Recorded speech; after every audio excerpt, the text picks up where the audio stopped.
it's Tanya from BIMTLY. In our last video, I showed you how you can easily use BIMTLY 3D Studio. So let's proceed with some new options today. If we click here, you see that you have objects on the left side.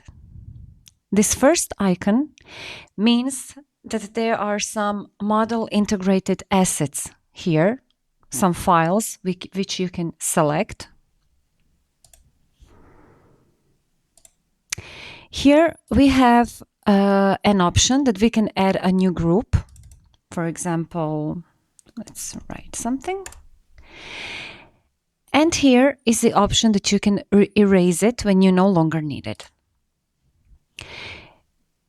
This option helps us to find something much easier. For example, you type something and you see that it appears here.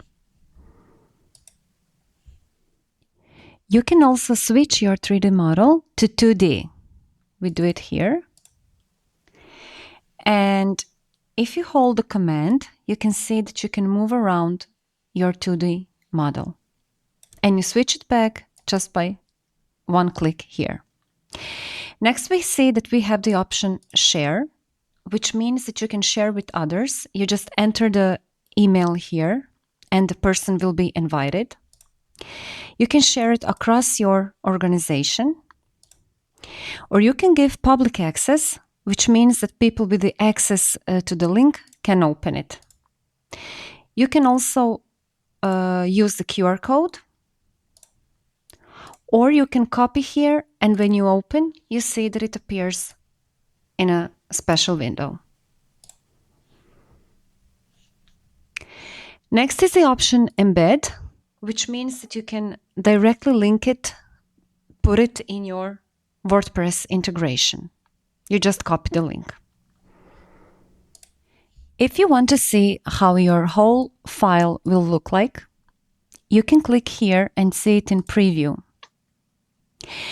And if you click here by settings, you will see a toolbar, and whatever you choose from here, it appears down here. For example, let's choose explode, sun, X-ray. And now when I click here, you can have the exploded view of your 3D model. If you want to select some part of your 3D model, you click on it. For example, I'm going to click here. And on the right side, you can see that you have a lot of options. For example, if you click here, you see that it zooms in.